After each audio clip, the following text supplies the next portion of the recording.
Hi, everybody. Today is Thursday, December 5th. Our friend Andrei Martyanov is back with us. Welcome back, Andrei. My pleasure. My pleasure.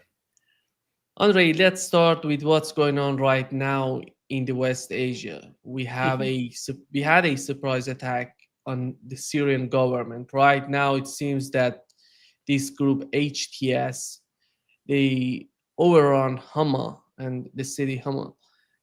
How do you see the situation there? And we have Iranian and Russians working together to help the Syrian government. But how did you find it, and what's your take on what's going on there? Well, my take is very simple. First, many people do not understand what Russians are doing in Syria. They are there not to fight for Syrian government. They obviously destabilizing presence of Russian bases in Khmeimim and Tartus is important. What many people do not understand that Russians do not have forces there yet, which are required to beat back the whole thing, except for the special forces and the obviously support troops around those bases, which basically there for protect those bases. This is a protection force. Well, I have to admit, I have to go back to, well, first, it will be back to Russians and Iranians. Well, fighting back. Okay, they do have forces there, but it's obviously has this whole thing has two factors all over it: Arab military incompetence when it comes to the regular warfare.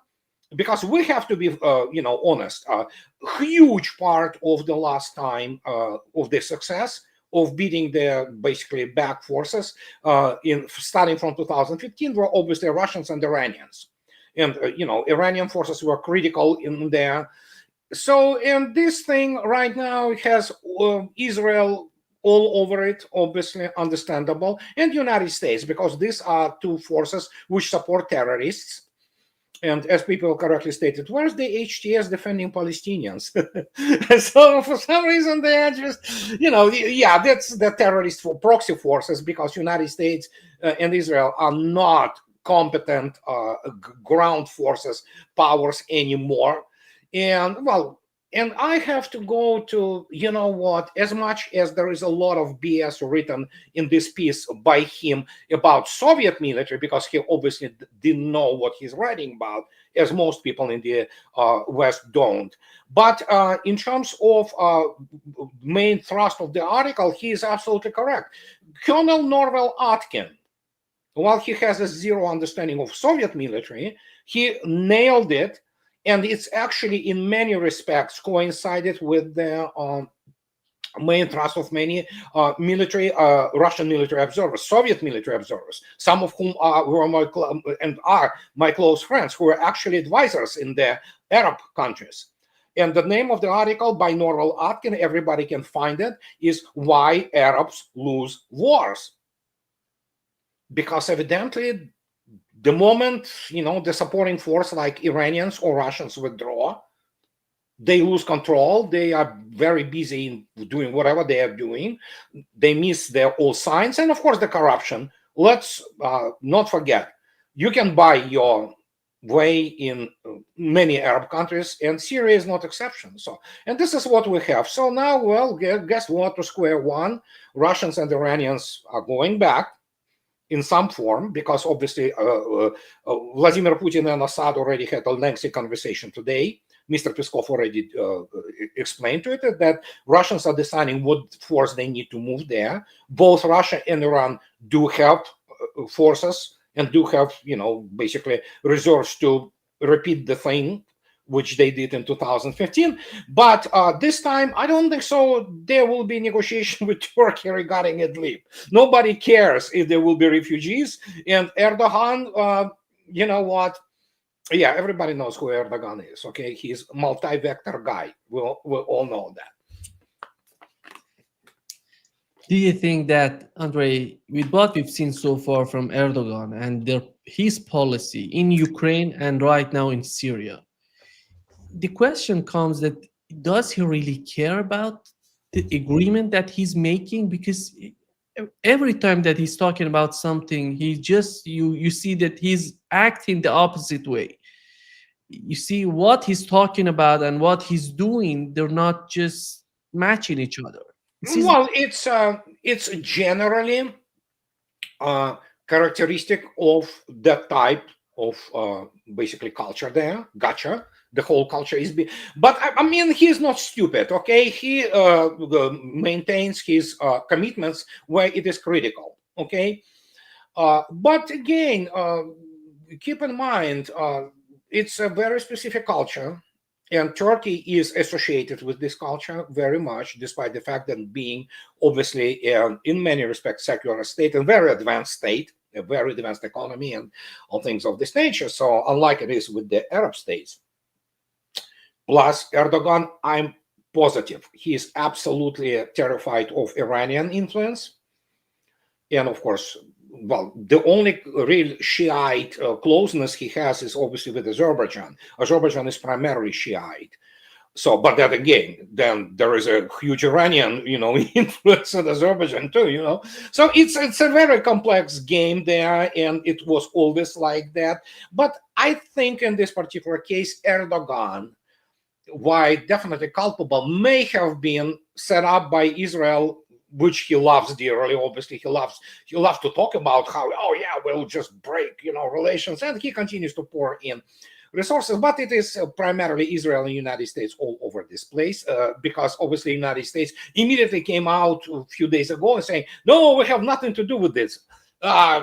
There is very little difference between United States and Erdogan. I mean, pretty much they can promise you whatever they want, and they will do what they want. So this is no difference.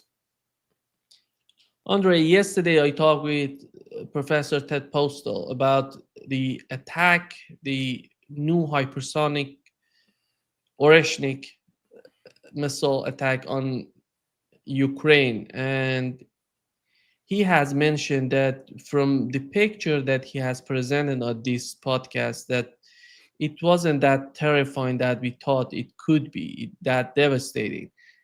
I want to know your take on what he has said on this podcast, and what would be your response to that type of analysis? Well, he spews the Ukrainian propaganda, and he evidently has problems understanding the basic physics of the process. Because, well, first, let me put it this way. It's only natural, and I certainly have, I can present it. My circle of communication within Russia includes, not exclusive, but includes obviously senior military, former, and even acting officers of Russia at the level of the central apparatus and general staff. So what he talks about Russia, he talks nonsense. He just invents it and just goes like he invented the situation with the Russian early warning system of the missile attack and things like that. He's laughed at I have proof, among Russian military professionals. But I mean, first, who said that it is tungsten? Okay, some people love to talk about that it is tungsten there. First, it penetrated very deep, and the Yuzhmash as it is doesn't exist anymore. No, so what they were shown by Ukrainians was some burned out fuel tank from the work what they were working on, which they have been able to extricate from the rubble of the Yuzhmash.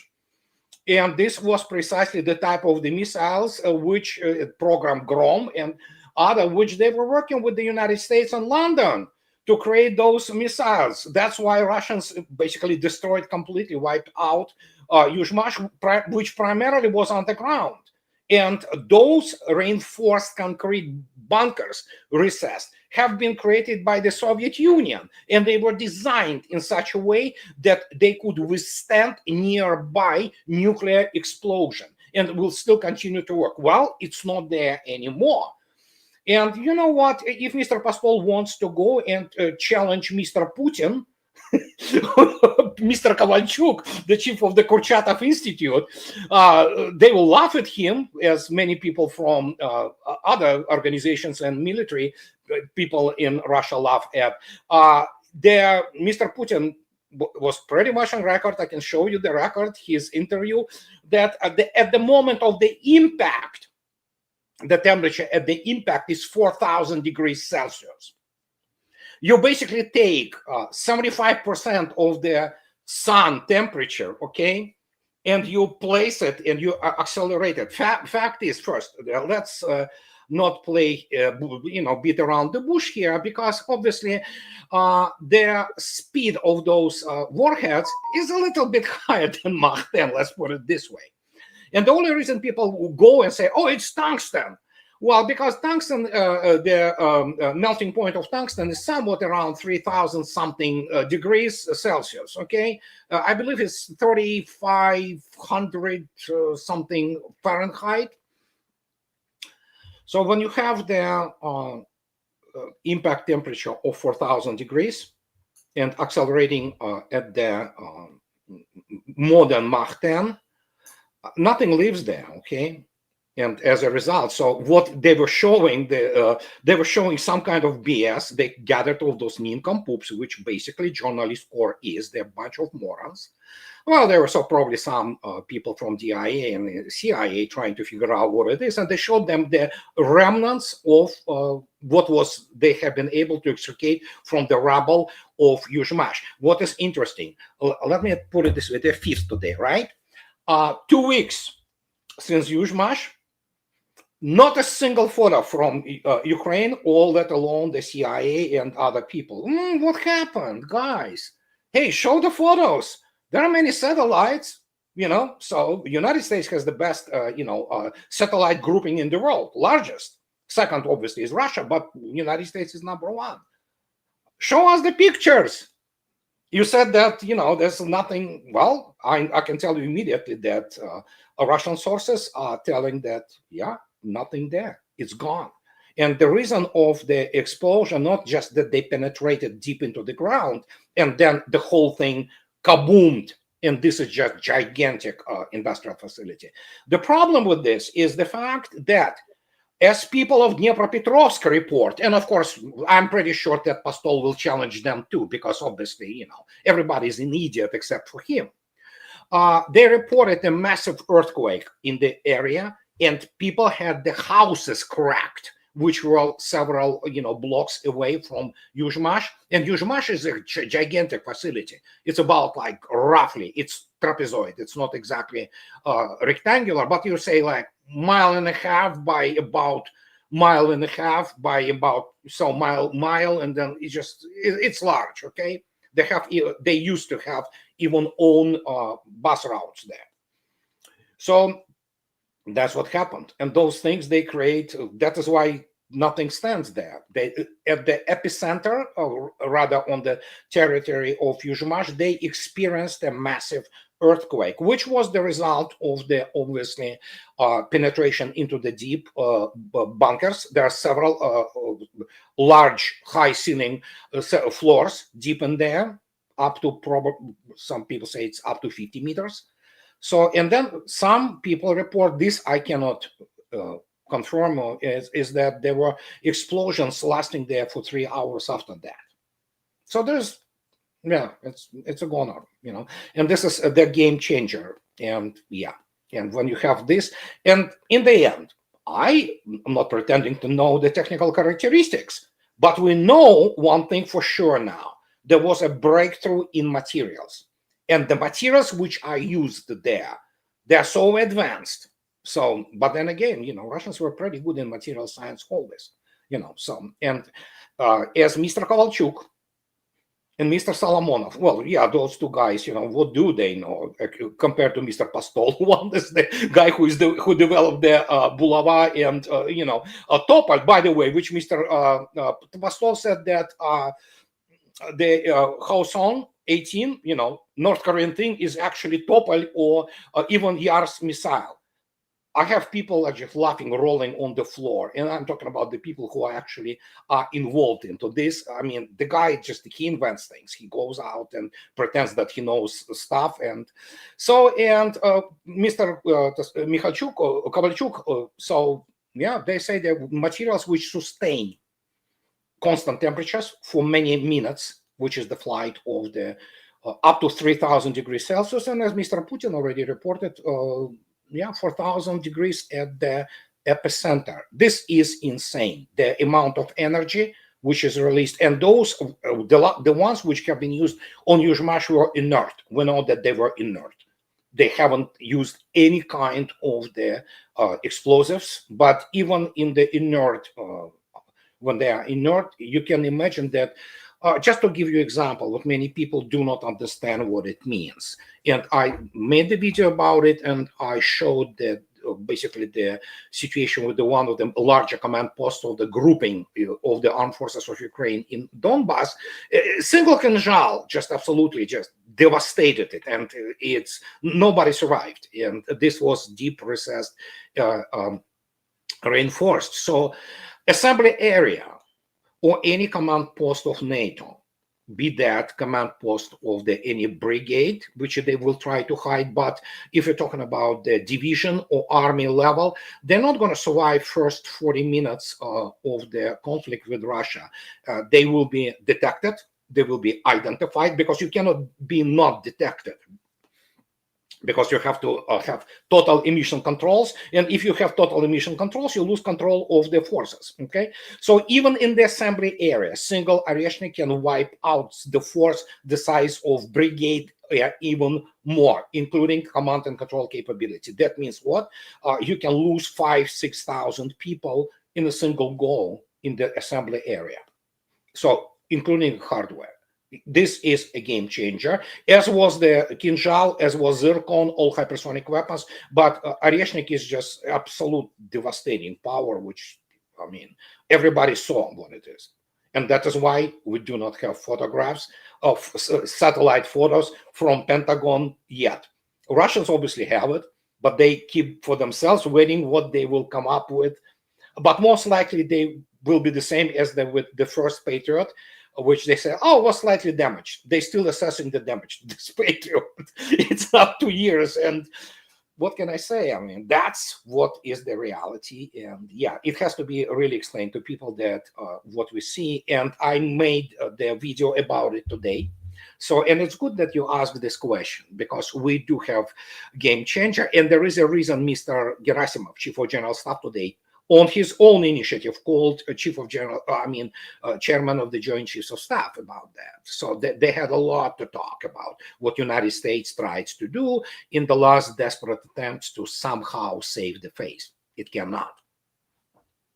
Andrei, one of the points that Professor Postel mentioned, that from the information that we're having right now, he was talking about the pictures, that the things that we're having right now. He has mentioned during his description that there may be something else, because we don't know yet.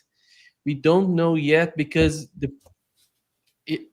as I've mentioned before, the photos so far don't show the impacts of that missile. Yeah. We have no photo showing the impact. And we will not, because if Pentagon releases these photos, and Pentagon, CIA, NSA, they do have those photos. It's been 2 weeks, and you have the things in the optical diapason, because, well, even if you can say, oh yeah, there's, like clouds and things like that. Oh, come on, you can do that. Modern radar satellites, they have an incredible resolution. You can see it even in the radar, in the radio diapason, very precise picture. We will not have them, because Pentagon cannot come out and say, oh God, this is this weapon. We have nothing. We cannot stop this. And they cannot stop any, pretty much, weapon in the hypersonic range. They cannot stop Kinzhal. They cannot stop Zircon. They cannot stop it. There's no technology which Combined West has. And we're not going to get those pictures. And that is why immediately after that, after the event, the whole area have been cordoned off. There were very many vents with their, those dark windows, darkened windows. Many people talking in French and English there. So, because obviously it wasn't just the utter devastation of all these programs, secret programs, which London and Washington financed to create the modern ballistic missiles based on the old, basically, archives of Yuzhmash to attack Russia. But there was a working shift at night. We don't know how many people, probably hundreds. And there were, of course, specialists from those countries. And, officers and intelligence people, they are all gone. They're not there anymore. They're dead.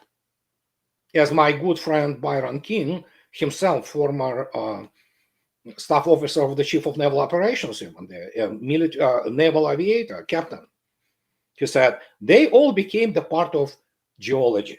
That's simple as that. And so that is why. And again, Oreshnik is not here. That's where I can go with Pastol's statement. Russia never shows things unless she needs to. There is another thing which many people do not understand. And it's not about intercontinental ballistic missiles. It doesn't matter anymore. This actually the margin, the border, this fine line between strategic and intermediate range weapons is beginning to be blurred very much. You know why? Because they are talking about the new generation of Zircon 3M22 anti-shipping missile the range in excess of 2,000 kilometers. Do you know what 2,500 kilometers used to be? In 1966, it was considered a strategic missile submarine, Yankee class, Project 667A, which was basically first Russian, strategic missile submarine made with the Sherwood Forest. That's how it's called, Sherwood Forest. It's 16 shafts behind. It was called Ivan Washington, for example, after George Washington U.S. submarine. The first missiles it was carrying in 1967, actually, they were range 2,500 kilometers. Later, of course, they have been increased to 4,000 kilometers, but at that time they were considered strategic missiles, So when you look attentively today at what we have, can you imagine what will be the result of Avangard, which is carried by Stilet, intercontinental ballistic missile, and of course it could be, number of them could be carried by RS-28 Sarmat. Those are Mach 27 guys. The simple one-ton vehicle like this, which we cannot even imagine what kind of the temperatures it develops, when it hits the ground.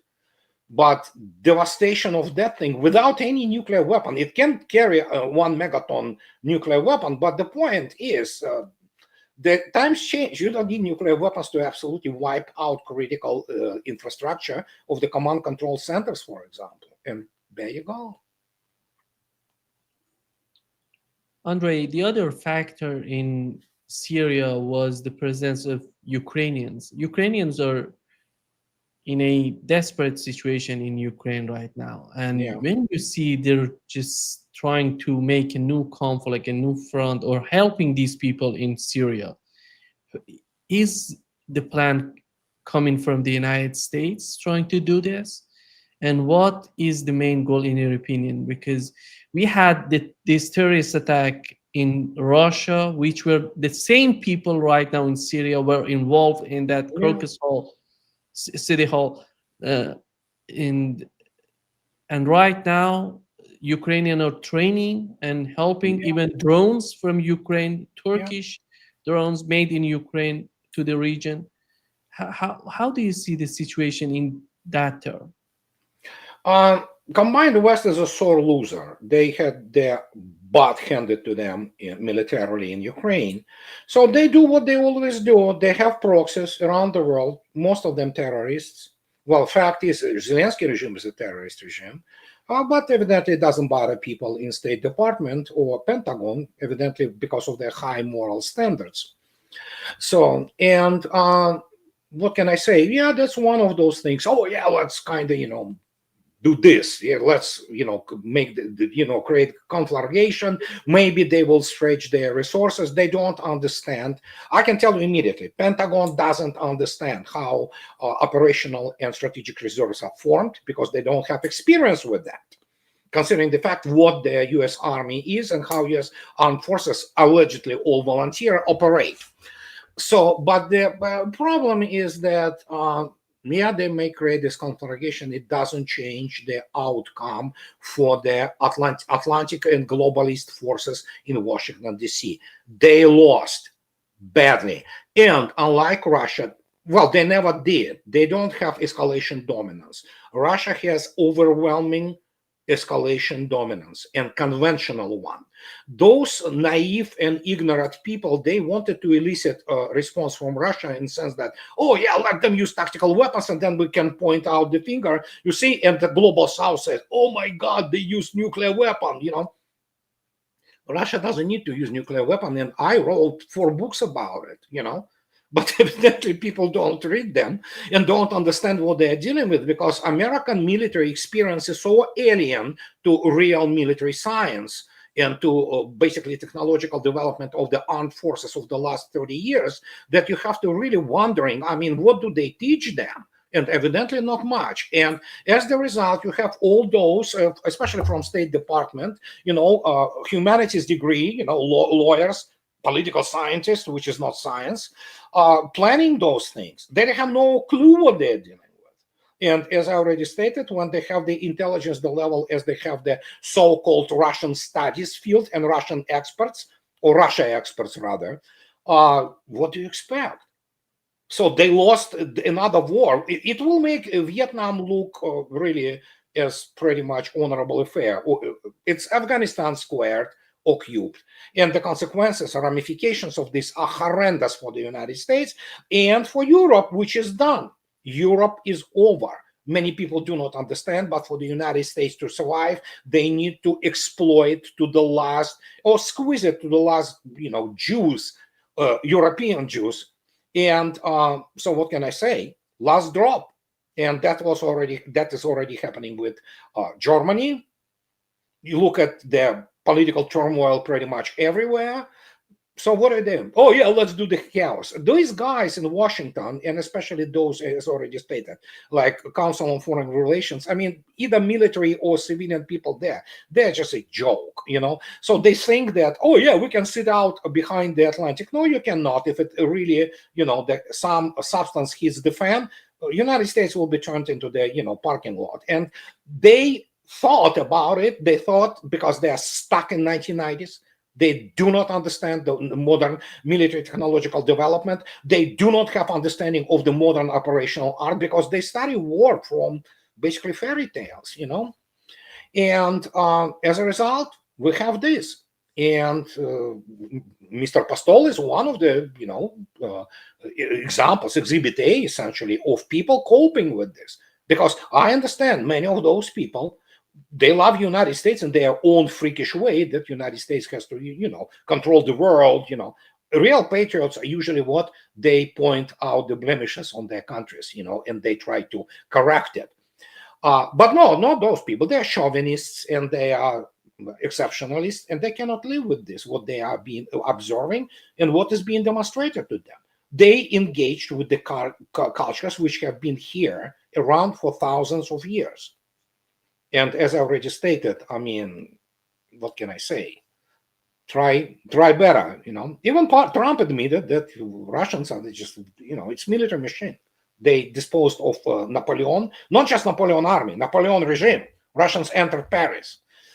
They took Berlin twice.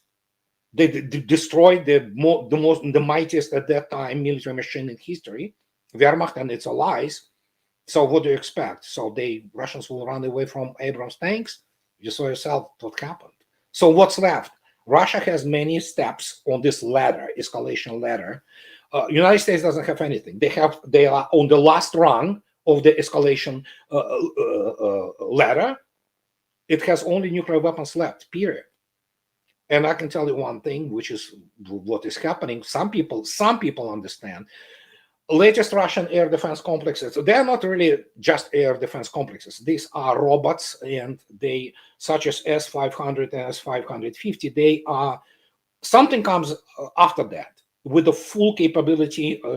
S-500 is capable to stop intercontinental ballistic missiles. So Russia is mitigating the effects of the decapitating strike by all strategic means, the intercontinental ballistic missiles by the United States. Now, in probably 5 years, you will have the real anti-ballistic missile defense, and after that, there will be no even all those pleasantries between Moscow and Washington. Moscow will be telling Washington what to do, and some people understand. People like Blinken, they don't, and like Jake Sullivan, they are absolutely uneducated, uncultured people. They just pretend that they know something. So there you go. Yeah, we learned that Jake Sullivan and Anthony Blinken talking about $50 billion from Russian frozen asset to Ukraine, and Jake Sullivan talking about by the mid of January they're going to send a lot of weapons to Ukraine. But do you think, Andrei, the new administration is coming, and Keith Kellogg in his plan is talking about freezing the Yeah. situation in Ukraine, which was let's see what has happened in Syria. If this is the same situation, they were trying to do the same in Syria, which didn't work, which was a much smaller conflict than Yeah. what's going on. It's a real war right now in Ukraine. And Yeah.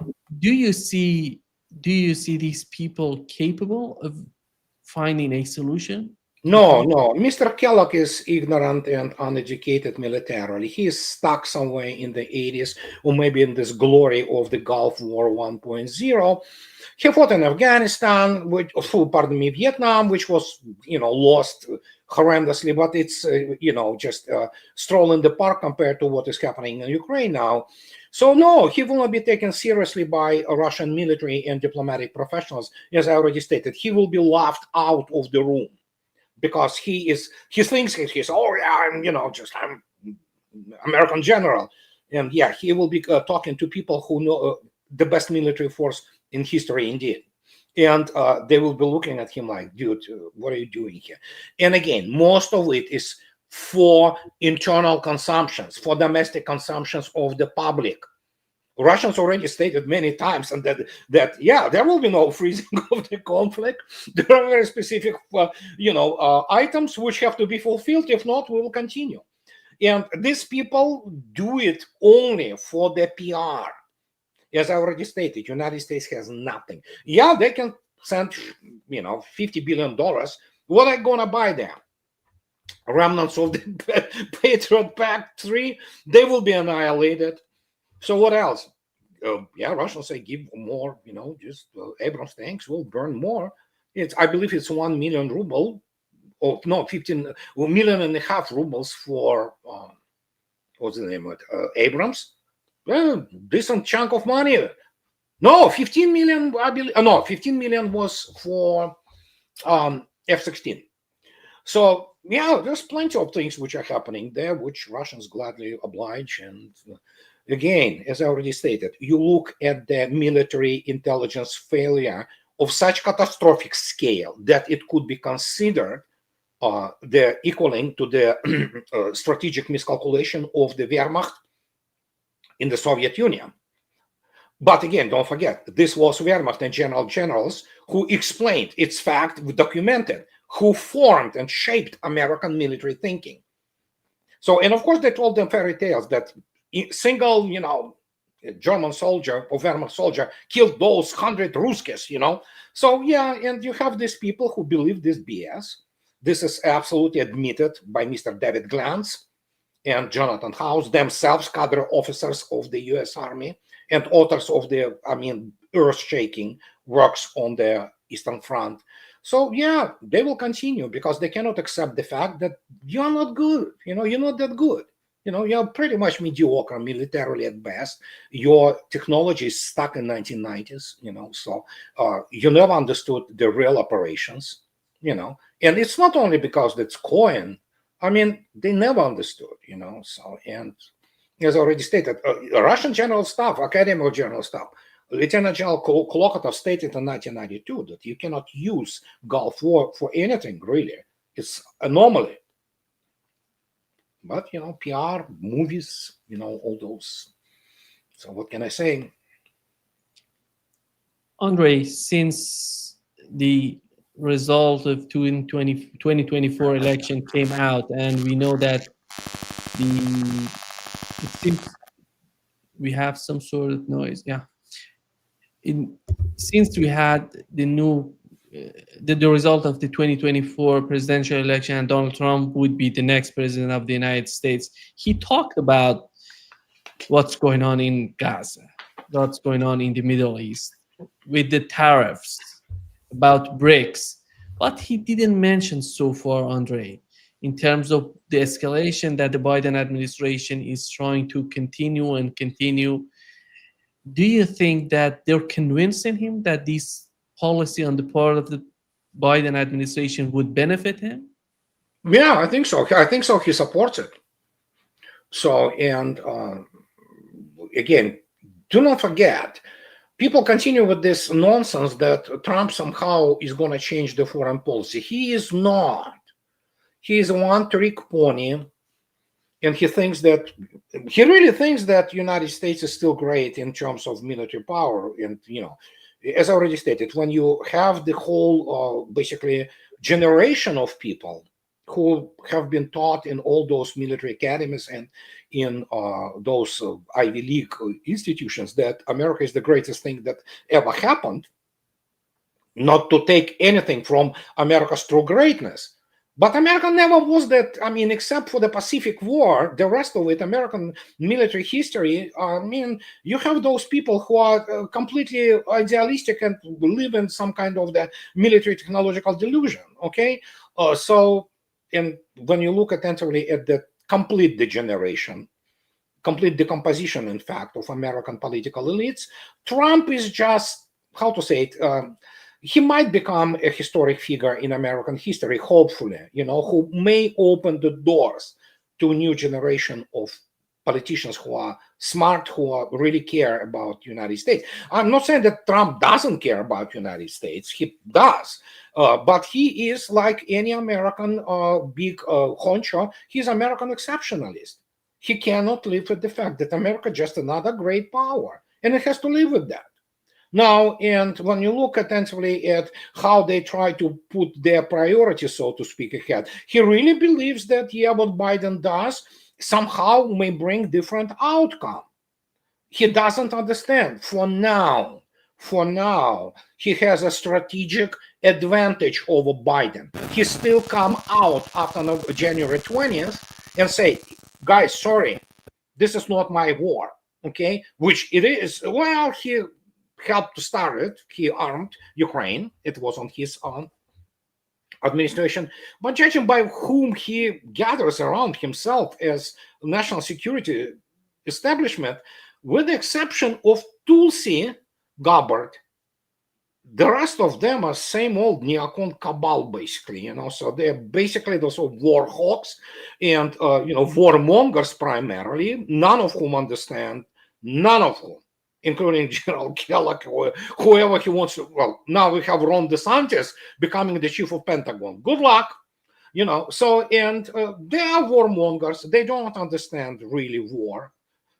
I don't think so. There is even understanding of the war and the nature of the conflict in Pentagon, because they do not have a developed institutional toolkit to understand the nature of the war. You can look at American history of the 20th century through Afghanistan. They never knew what they're dealing with. Vietnam, and so we have Mr. Trump thinking that, yeah, you can shoot more into Russia and that will be, left without response.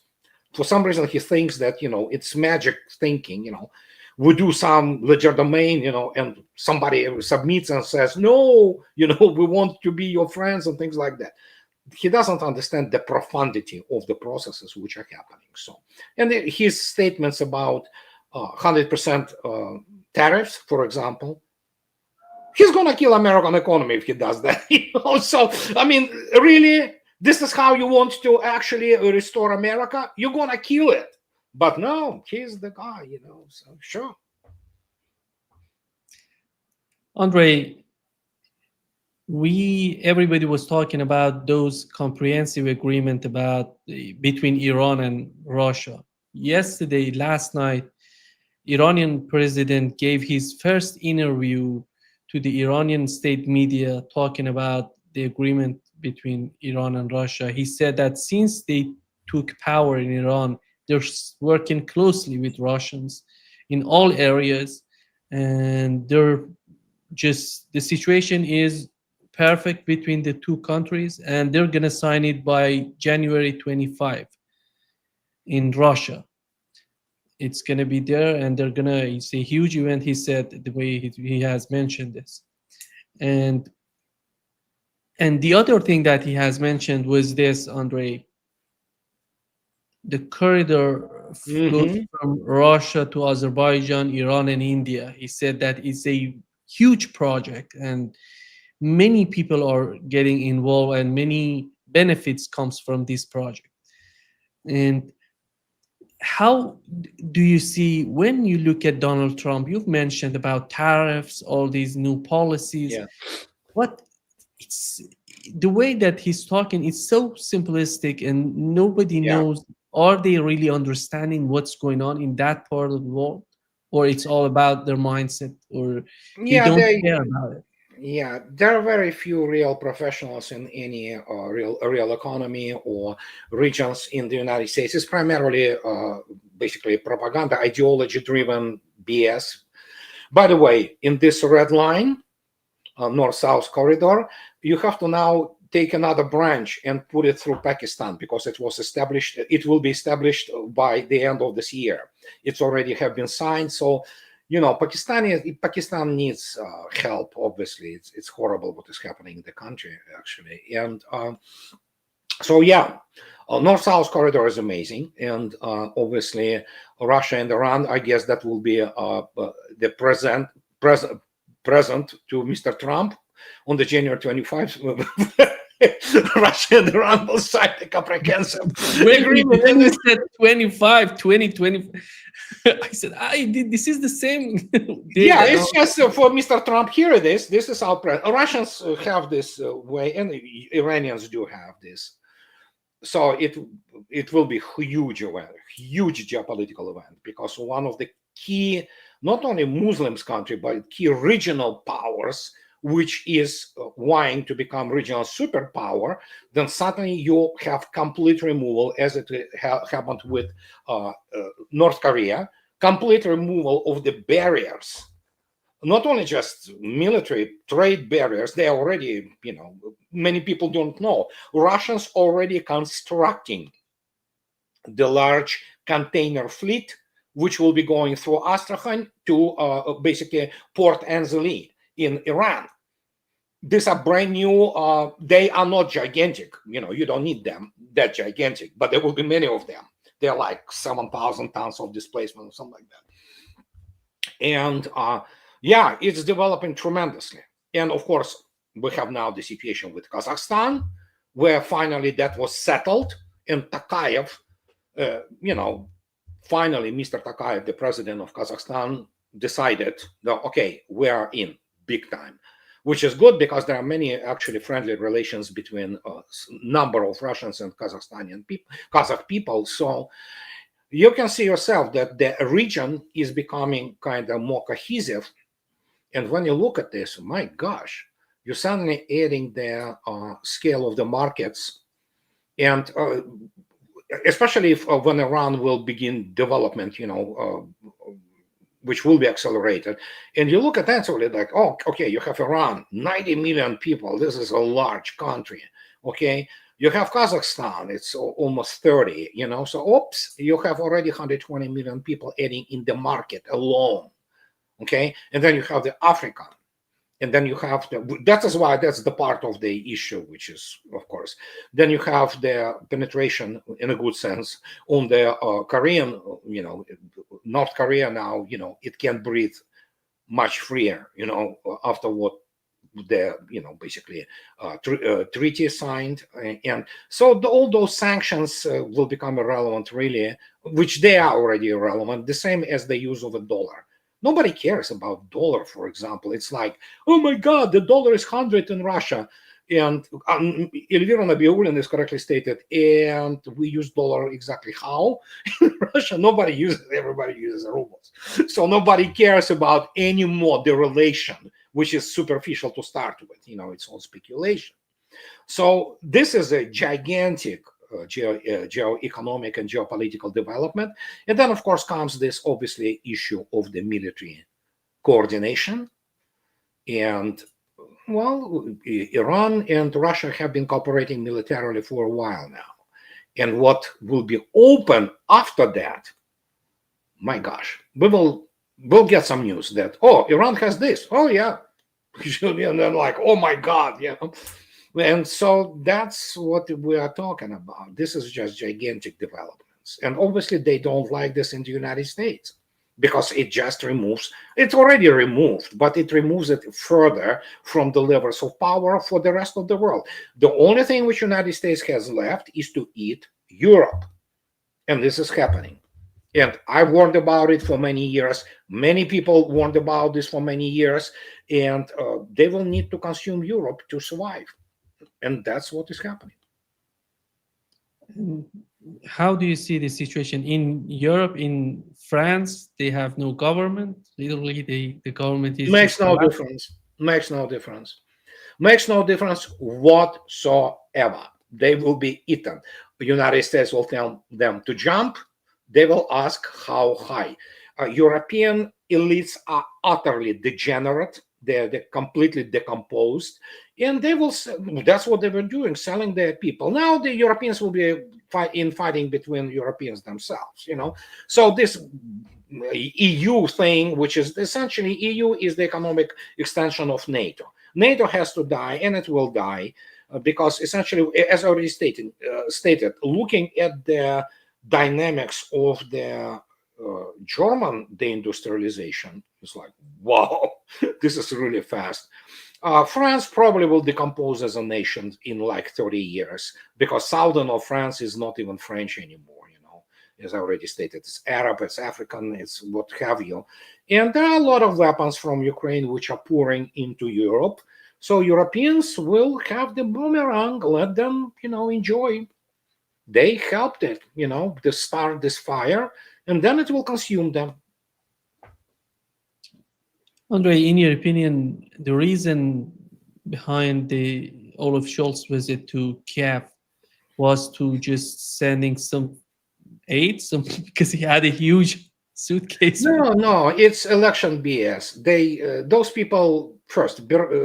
Germany militarily it's a joke. Okay, Bundeswehr is a joke. Luftwaffe is a joke.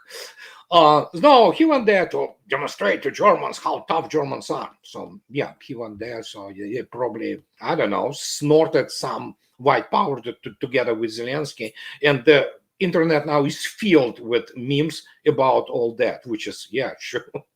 It's, what can I say? Did you see that the former foreign minister of Ukraine is going to teach at Harvard University, if I'm not mistaken? Yeah. I think so. That Ivy League in general, and especially Georgetown and the School of Government and all those, they should go. And there are many people who are bums and who are shysters and criminals. Why don't they go and get this? Then you're wondering why they produce imbeciles. Yeah, there you go. So that's, this is idiocracy, but you cannot help because most, as already stated, most what comes out of Ivy League itself, humanities schools, not, STEM schools or medical schools, albeit they have been affected too. These are the basically degree meals. You get those, good old boys and girls who think that, oh yeah, I'm in Harvard, I was accepted. Wow. So they go in and they've been taught some kind of crap, which you can read in the books, So, and by people who, why don't, again, U.S. Army was shaped by the generals who lost it. And not only lost it, Wehrmacht was utterly demolished by Russians. So guess what? Operation Paperclip, let's get those Nazis to the United States. So let them show us how to fight Ruskies. Sure, they showed them, okay? They cannot still win the freaking war. Well, Grenada and Panama, yeah, that's United States won that.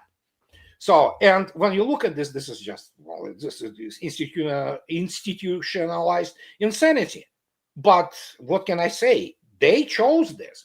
And, well, basically, American general educational establishment is the second rate, despite the fact that, yeah, if you go to the Harvard, I mean, Harvard has an excellent medical school. Harvard has very good, math, STEM departments. That's for sure. But in terms of what is called humanities degree, you have to go and read Mr. Schumpeter, because these are people unemployable, all of them.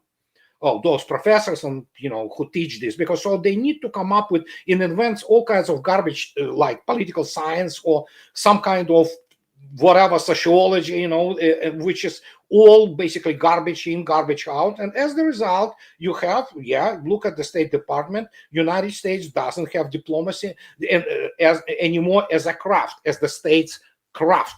They don't have it. I mean, American diplomats are a butt of the jokes. They're laughing stock. Well, they're morons pretty much. Not all, but most of them are. So look at Anthony Blinken. Apart from being a repugnant human being, calling on the 18-year-old kids, Ukraine and what's left of their stock and generation to be killed, because what can you do with 18-year-old kids in a month of preparation? Nothing. You will create cannon fodder, which will be annihilated even before they get to the front line. But this is the American diplomacy today.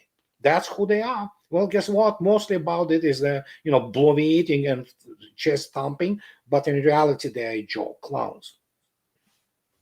What's so amazing, Andrei, when we talk about people like Anthony Blinken, we know that he came from that region to the United States. And right now he's doing this to that region and asking, reducing 25 to 18 in terms of drafting age in Ukraine. And do you understand the mindset of these people? Well, yeah, I do. I do, as a matter of fact. They're Jews who want to settle accounts with Russia.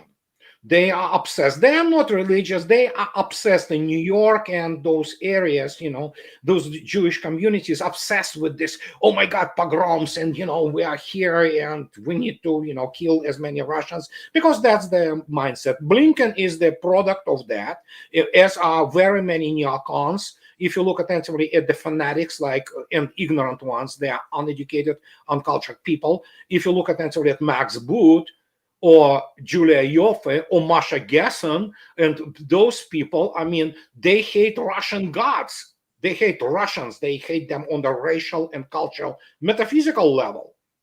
And so that's the basically attitude they transplanted to the American soil. And when you look attentively, especially whom they command, something like the Christians United for Israel, the Israeli Christian Zionists and things like that.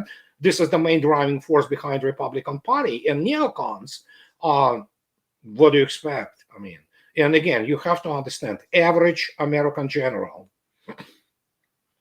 which not all, but average, they really believe that they're good, okay? And the reason they believe that, and the reason they have been, David Glantz writes about it. He wrote about their actually ethnic biases. In reality, it's pure racism. They have the same type of attitudes as those, subhuman Ruskies. I mean, large portions of the U.S. military are affected by this. I don't know how the percentage is, but large. For example, most of those generals, they view Russians as, well, because they think they're so great. They win all their wars. But there is also deeply hidden complex of inferiority, because obviously Russian military history dwarfs that of the United States.